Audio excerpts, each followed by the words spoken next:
Pengenalan buku pendek berikut membincangkan dua aspek akhlak mulia, merendah diri dan bertaubat. Melaksanakan pelajaran yang dibincangkan akan membantu seorang Muslim mencapai akhlak mulia. Menurut hadis yang terdapat dalam Jami' at-Tirmizi, nombor 2003, Nabi Muhammad SAW telah menasihati bahawa perkara yang paling berat dalam timbangan hari kiamat ialah akhlak mulia. Ia adalah salah satu sifat Nabi Muhammad SAW yang dipuji oleh Allah Ta'ala dalam surah 68 Al-Qalam, ayat 4 Al-Quran. Dan sesungguhnya kamu mempunyai akhlak yang agung. Oleh itu, adalah menjadi kewajipan kepada semua umat Islam untuk memperoleh dan bertindak berdasarkan ajaran Al-Quran dan tradisi Nabi Muhammad SAW untuk mencapai akhlak mulia. Merendah diri, 1. Dalam hadis yang terdapat dalam Jami' at-Tirmizi, nombor 2029, Nabi Muhammad SAW berpesan bahawa seseorang itu akan dinaikkan darjatnya apabila dia hidup dengan rendah hati kerana Allah Ta'ala. Ini berlaku kerana kerendahan hati adalah aspek penting dalam kehambaan kepada Allah Ta'ala. Lawan dari merendah diri yang merupakan kesombongan hanya milik Tuhan iaitu Allah yang Maha Tinggi, kerana segala yang dimiliki manusia dicipta dan dianugerahkan olehnya. Memahami realiti ini memastikan seseorang itu mengelakkan kesombongan dan sebaliknya menunjukkan kerendahan hati dengan mentaati Allah, dengan menunaikan perintahnya, menjauhi larangannya dan dengan menghadapi takdir dengan sabar. Ini adalah kehambaan yang sebenar kepada Allah yang Maha Tinggi dan membawa kepada kebesaran sejati di kedua-dua alam. Merendah diri, 2 dalam sebuah hadis yang terdapat dalam Sahih Muslim, nombor 265, Nabi Muhammad SAW memperingatkan bahawa seseorang yang memiliki kesombongan sebesar atom dalam hati rohaninya tidak akan masuk surga. Beliau menjelaskan bahawa kebanggaan ialah apabila seseorang itu menolak kebenaran dan memandang rendah kepada orang lain. Tidak ada sedikit pun kebaikan yang akan bermanfaat bagi orang yang memiliki kesombongan. Ini cukup jelas apabila seseorang memerhatikan iblis dan betapa banyak tahun ibadatnya tidak memberi manfaat kepadanya apabila dia menjadi sombong. Malah, ayat berikut jelas menghubungkan kesombongan dengan kekufuran, jadi seorang Muslim mesti mengelakkan sifat jahat ini dalam apa cara sekalipun. Surah 2 Al-Baqarah, ayat 34. Dan, ingatlah, ketika kami berfirman kepada para malaikat, sujudlah kamu kepada Adam. Lalu mereka sujud, kecuali iblis. Ia enging den menyombongkan diri serta ia termasuk orang-orang yang kafir. Orang yang sombong adalah orang yang menolak kebenaran apabila ia disampaikan kepada mereka semata-mata kerana ia bukan datang dari mereka dan kerana ia mencabar keinginan dan mentaliti mereka. Orang yang sombong juga percaya bahawa mereka lebih tinggi daripada orang lain walaupun mereka tidak menyedari status sebenar mereka di sisi Allah Ta'ala. Mereka mungkin percaya bahawa mereka hebat kerana sedikit amalan baik yang tidak ikhlas dan tidak sempurna yang mereka lakukan sedangkan mereka tidak disukai oleh Allah Ta'ala kerana banyak dosa mereka. Di samping itu, memandang rendah kepada orang lain adalah bodoh kerana seseorang itu tidak menyedari kesudahan mereka sendiri dan kesudahan orang lain. Maksudnya, orang yang mereka pandang rendah boleh jadi mati sebagai seorang Muslim yang ikhlas sedangkan mereka boleh mati dalam keadaan kafir. Pada hakikatnya, adalah bodoh untuk berbangga dengan apa sahaja memandangkan Allah yang Maha Agung, mencipta dan menganugerahkan segala yang dimiliki oleh seseorang.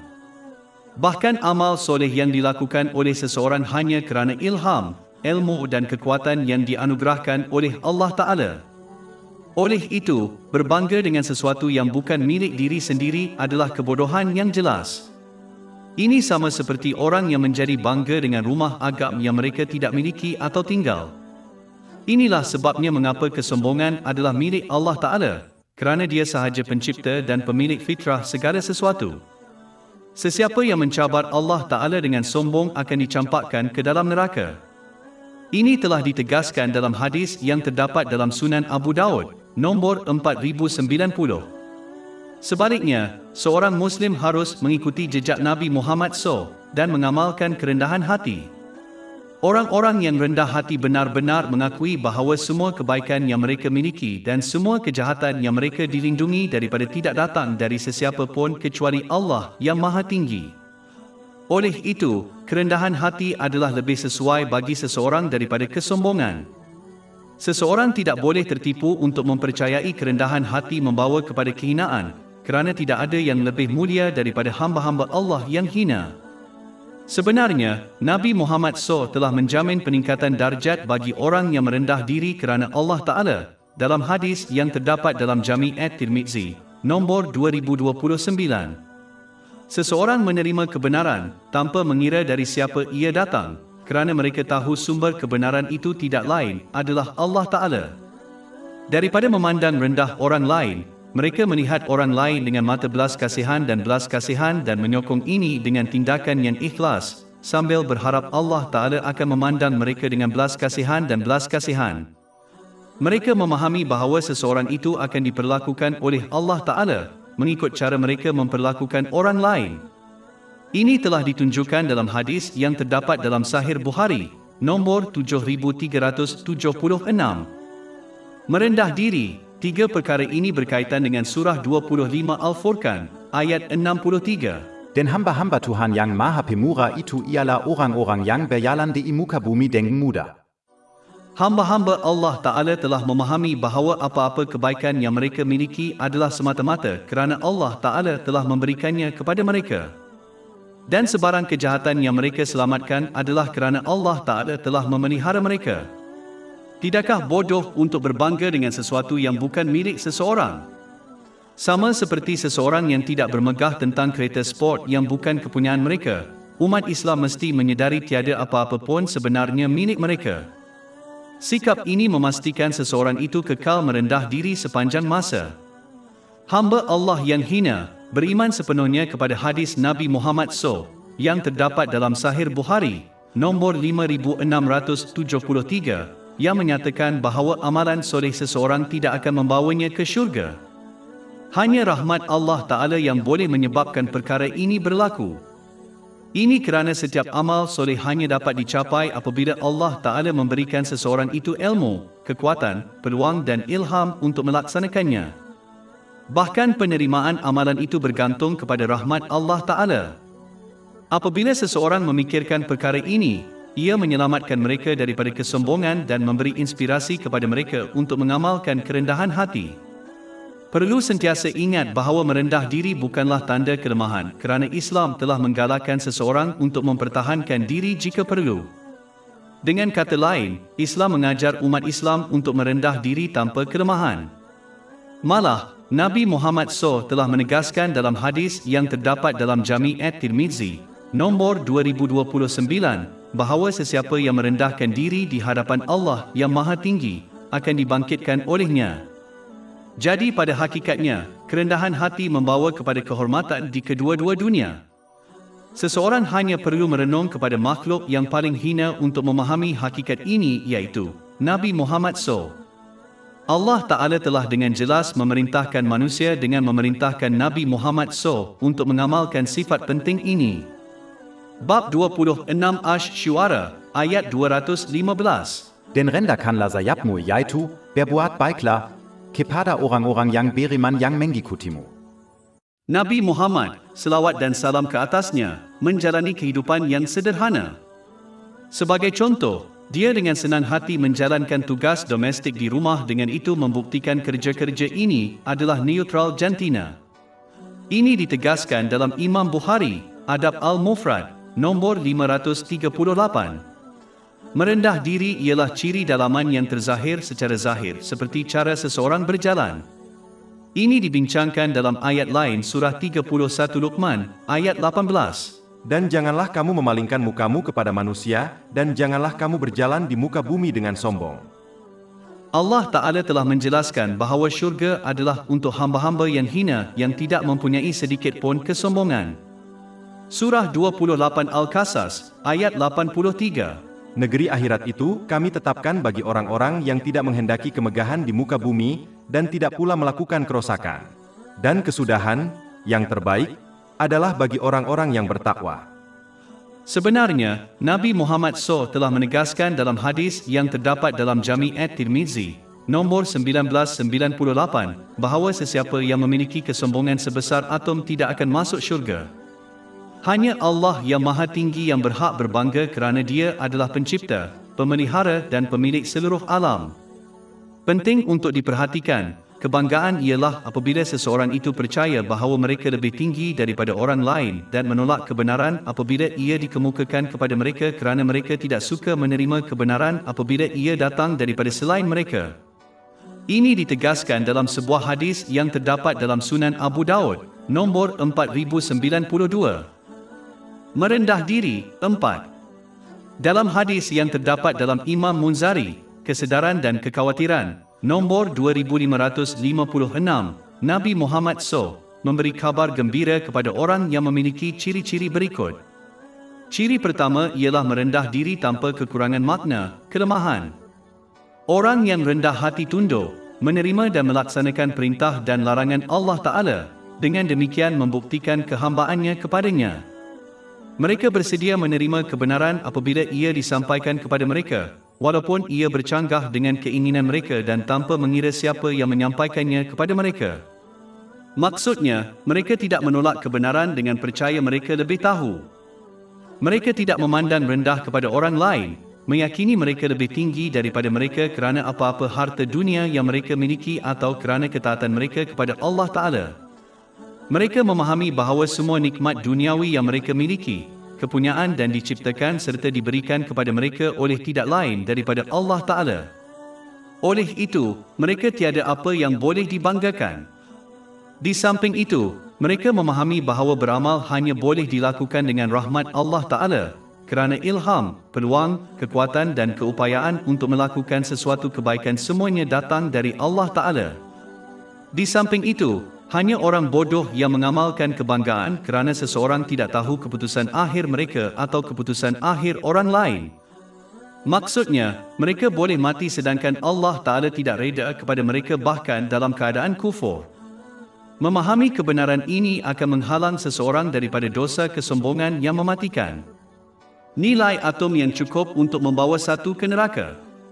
Ini telah diperingatkan dalam hadis yang terdapat dalam Sahih Muslim, nombor 265. Merendah diri tanpa kelemahan bermakna seorang Muslim sentiasa menunjukkan kebaikan kepada orang lain tetapi tidak takut untuk membela diri jika perlu dan membela kebenaran dan kerendahan hati mereka tidak menyebabkan mereka muncul dihina dan dihina di mata orang lain. Taubat, satu hadis ketuhanan yang terdapat dalam Jami' at-Tirmidhi, nombor 3540, menasihati kepentingan dan keluasan pengampunan Allah yang Maha Tinggi. Bahagian pertama hadis menyatakan bahawa selagi seorang Muslim dengan tulus berdoa kepada Allah yang Maha Agung dan mengharapkan rahmatnya mereka akan diampuni olehnya. Tanggapan ini sebenarnya telah dijamin untuk semua doa yang sah di dalam Al-Quran, bukan hanya untuk permohonan pengampunan. Bab 40 Ghafir, ayat 60. Dan Tuhanmu berfirman, berdoalah kepadaku, niscaya aku perkenankan bagimu. Malahan, Nabi Muhammad SAW menyebut ayat ini dan menyatakan bahawa doa adalah ibadah yang bermakna, perbuatan yang soleh. Ini telah dinasihatkan dalam hadis yang terdapat dalam Sunan Abu Daud, nombor 1479. Hadis yang terdapat dalam Jami' at-Tirmidzi, nombor 3604, menasihati bahawa setiap doa diterima dengan cara yang berbeza asalkan ia adalah yang halal. Orang itu sama ada dimakbulkan apa yang mereka minta atau dihaskan untuk mereka pahala di akhirat atau diampunkan dosa yang setara. Tetapi penting untuk diperhatikan bahawa untuk menerima balasan yang positif seorang Muslim mesti memenuhi syarat dan adab doa.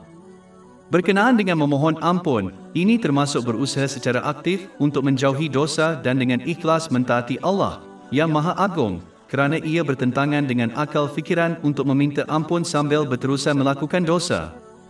Salah satu doa yang paling besar yang boleh dilakukan oleh seorang Muslim adalah memohon keampunan, kerana ia adalah cara untuk mendapatkan keberkatan, mengelakkan kesulitan di dunia dan cara untuk mendapatkan syurga dan melarikan diri dari neraka di akhirat. Bab 71 ayat 10-12. Dan berkata, mohonlah ampun kepada Tuhanmu. Sesungguhnya Dia adalah Maha Pengampun. Dia akan menurunkan hujan dari langit kepada kamu dalam hujan yang berterusan, dan membanyakan harta dan anak-anakmu, dan mengadakan untukmu kebun-kebun, dan mengadakan untukmu sungai-sungai. Seperti yang ditunjukkan oleh hadis utama yang sedang dibincangkan dengan harapan akan rahmat Allah yang tidak terhingga, apabila berdoa adalah syarat untuk pengampunan. Sebenarnya, Allah Ta'ala bertindak menurut pendapat hambanya tentangnya, yang telah disahkan dalam hadis ilahi yang terdapat dalam Sahih Bukhari, nombor 7405. Salah satu sebab terbesar pengampunan adalah apabila seorang Muslim hanya berharap kepada Allah Ta'ala untuk mengampuni mereka, dengan penuh mengetahui bahawa tidak ada yang dapat memaafkan mereka atau melindungi mereka dari azab kecuali Allah Ta'ala. Perkara seterusnya yang disebut dalam hadis utama yang sedang dibincangkan adalah bahawa tidak kira berapa banyak dosa yang dilakukan seseorang itu, rahmat dan keampunan Allah Ta'ala adalah lebih besar.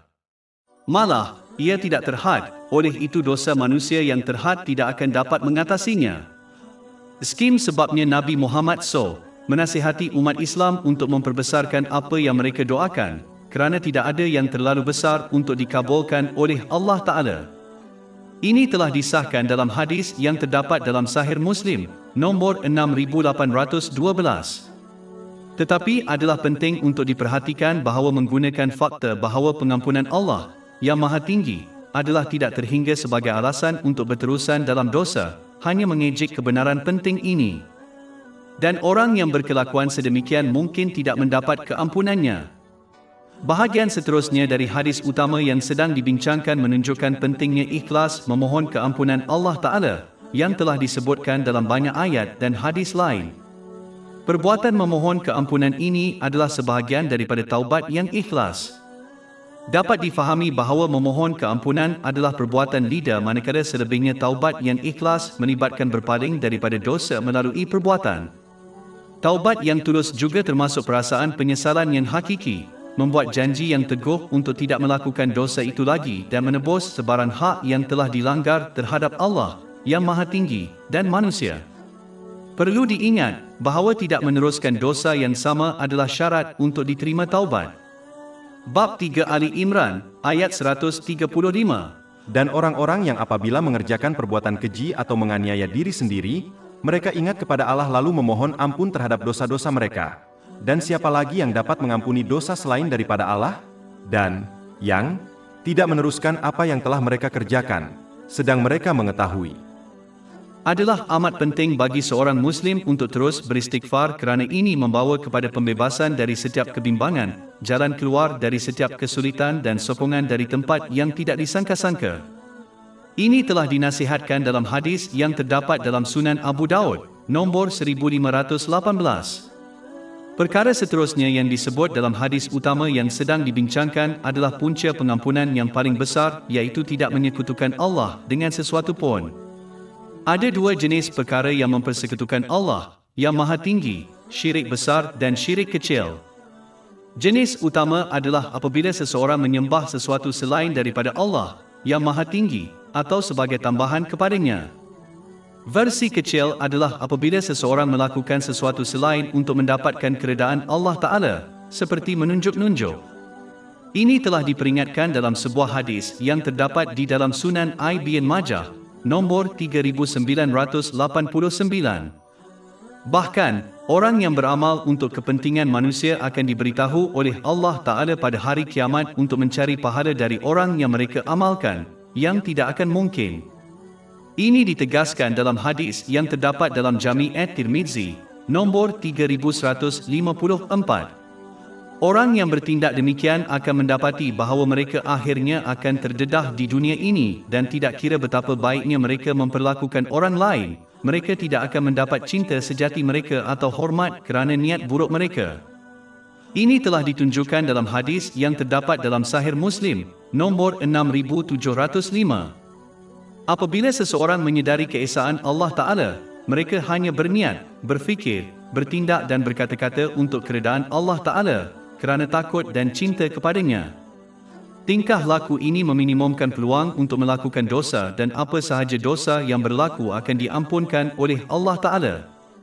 Skim sebab mengapa Nabi Muhammad SAW menyatakan dalam hadis yang terdapat dalam Sunan Ibn Majah, nombor 3797, bahawa pernyataan bahawa tiada Tuhan yang berhak disembah melainkan Allah Ta'ala menghapuskan segala perbuatan yang salah.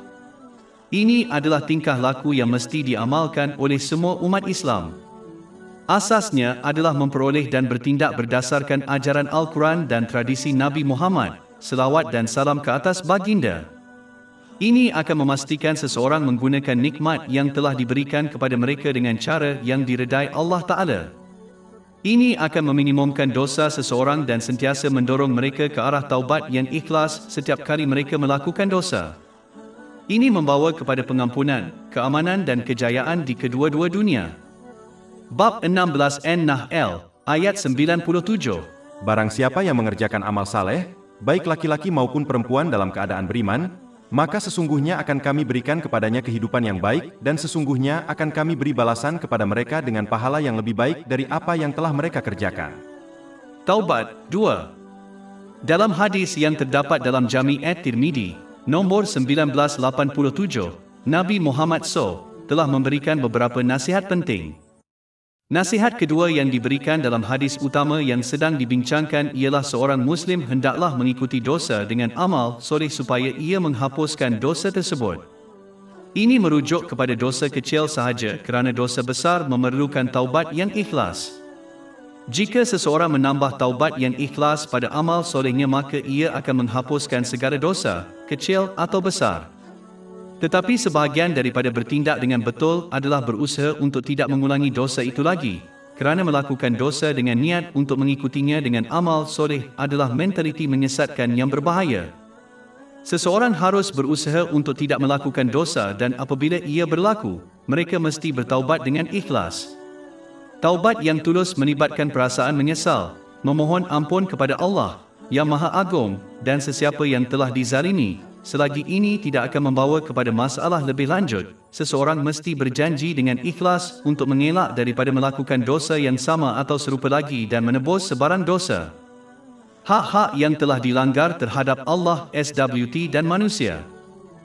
Taubat 3. Dalam hadis yang terdapat dalam Sunan Ibn Majah, nombor 4251, Nabi Muhammad SAW berpesan agar manusia melakukan dosa tetapi sebaik-baik orang yang melakukan dosa ialah orang yang bertaubat dengan ikhlas. Oleh kerana manusia bukan malaikat, mereka pasti akan melakukan dosa. Perkara yang menjadikan manusia istimewa adalah apabila mereka bertaubat dengan ikhlas dari dosa mereka. Taubat yang sungguh-sungguh termasuk penyesalan, memohon ampun kepada Allah, SWT dan sesiapa yang dizalimi, berjanji tidak akan mengulangi dosa atau dosa yang serupa dan menebus sebarang hak yang telah dilanggar terhadap Allah yang Maha Tinggi dan manusia. Perlu diingat, dosa-dosa kecil boleh dihapuskan melalui amal soleh. Ini telah dinasihatkan dalam banyak hadis, seperti yang terdapat dalam Sahih Muslim, nombor 550. Ia menasihatkan supaya solat fardu 5 waktu dan 2 solat Jumaat berjemaah berturut-turut menghapuskan dosa-dosa kecil yang dilakukan di antaranya, selagi dosa-dosa besar dijauhi. Dosa-dosa besar hanya terhapus dengan taubat yang ikhlas. Oleh itu, seorang Muslim hendaklah berusaha menjauhi segala dosa, kecil dan besar, dengan menjauhi pergaulan yang buruk dan tempat-tempat yang lebih kerap berlakunya dosa. Hendaklah mereka menimba ilmu dan mengamalkan ilmu-ilmu Islam supaya mereka mengamalkan sifat-sifat yang mencegah maksiat, seperti istiqamah, sabar dan takut kepada Allah, SWT. Mereka harus belajar bagaimana menggunakan nikmat yang telah diberikan dengan betul, supaya mereka mengelak daripada menggunakannya dengan cara yang berdosa. Dan apabila berlaku dosa, mereka mesti segera bertaubat, kerana masa kematian tidak diketahui. Dan mereka hendaklah terus mentaati Allah Ta'ala, dengan melaksanakan perintah-perintahnya, meninggalkan larangannya dan dengan menghadapi takdir dengan sabar menurut tradisi Nabi Muhammad SAW, tanpa berputus asa. Taubat 4. Dalam sebuah hadis yang terdapat dalam Jami' at-Tirmidzi, nombor 2406, Nabi Muhammad SAW menasihatinya bagaimana untuk mencapai keselamatan. Perkara pertama ialah mengawal pertuturan seseorang. Seorang Muslim harus menghindari perkataan jahat, kerana hanya satu perkataan jahat diperlukan untuk menyebabkan mereka terjerumus ke dalam neraka pada hari penghakiman. Ini telah diperingatkan dalam sebuah hadis yang terdapat dalam Jami' at-Tirmidzi, nombor 2314. Seorang Muslim harus menghindari perkataan yang sia-sia dan sia-sia kerana ia selalunya merupakan langkah pertama kepada ucapan jahat dan ia membuang masa berharga seseorang yang akan menjadi penyesalan yang besar bagi mereka. Hari Penghakiman. Seorang Muslim harus berusaha sama ada bercakap baik atau berdiam diri. Ini telah dinasihatkan dalam hadis yang terdapat dalam Sahih Muslim, nombor 176.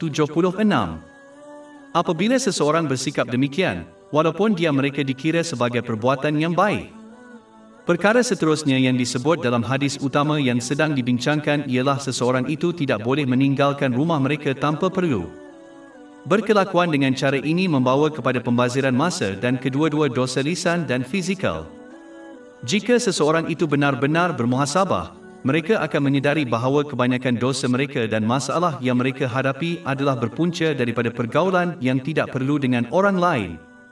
Ini tidak bermakna ia sentiasa menjadi kesalahan orang lain, tetapi ia bermakna jika seseorang mengelak meninggalkan rumah mereka secara tidak perlu, mereka akan kurang melakukan dosa dan menghadapi lebih sedikit masalah dan kesukaran. Ini juga akan membebaskan masa mereka untuk belajar dan bertindak berdasarkan ilmu yang bermanfaat, seperti ilmu Islam yang bermanfaat dalam semua aspek kehidupan seseorang. Bersosial tanpa perlu mensia-siakan nikmat masa yang unik, yang tidak pernah kembali selepas ia berlalu. Mereka yang menyia-nyiakan masanya untuk perkara-perkara yang sia-sia dan berdosa akan menghadapi tekanan di dunia ini dan penyesalan yang besar pada hari kiamat, terutama apabila mereka menyaksikan ganjaran orang yang menggunakan masa mereka dengan betul. Selain itu, pergaulan yang tidak perlu juga menghalang seseorang daripada menunaikan tanggungjawab dan kewajipan mereka terhadap Allah SWT dan manusia. Ia juga menghalang seseorang daripada tugas penting muhasabah diri. Ini diperlukan untuk memastikan seseorang itu menuju ke arah yang betul dalam kehidupan dan sama ada mereka menyelesaikan tanggungjawab dan tugas mereka atau tidak. Kekurangan muhasabah diri membawa kepada kehidupan yang tidak bermatlamat di mana seseorang tidak mempunyai hara tuju yang kukuh dalam kehidupan duniawi atau agama mereka. Pergaulan yang berlebihan juga mendorong seseorang untuk menjadi bergantung dan berpaut kepada orang lain, dan ini sentiasa membawa kepada masalah emosi, mental dan sosial, kerana seluruh kehidupan seseorang, kegembiraan dan kesedihan mereka, semuanya berkisar pada orang dan hubungan mereka. Seseorang boleh menyelamatkan diri daripada semua kesan negatif ini dengan hanya bersosial apabila perlu. Perkara terakhir yang disebut dalam hadis utama yang dibincangkan adalah menangisi dosa seseorang. Tingkah laku ini menunjukkan penyesalan yang tulus atas dosa seseorang, yang merupakan aspek penting dalam taubat yang ikhlas. Ini telah ditunjukkan dalam hadis yang terdapat dalam Sunan Ibn Majah, nombor 4252. Aspek-aspek lain termasuk memohon keampunan daripada Allah yang Maha Tinggi dan sesiapa sahaja yang telah dizalimi, kecuali jika ini akan membawa kepada masalah yang lebih lanjut. Membuat janji yang teguh untuk tidak melakukan dosa yang sama atau serupa lagi dan jika boleh, tebus apa-apa hak yang telah terlepas atau dilanggar berkenaan dengan Allah yang Maha Mulia dan manusia. Islam tidak menuntut kesempurnaan, hanya usaha yang tulus dan ikhlas untuk mentaati Allah yang Maha Agung, dan apabila seseorang berdosa untuk bertaubat dengan ikhlas dan berusaha keras untuk memperbaiki diri. Segala puji bagi Allah, Tuhan sekalian alam, dan selawat dan salam ke atas junjungan akhir Nabi Muhammad, keluarga dan para sahabatnya yang mulia.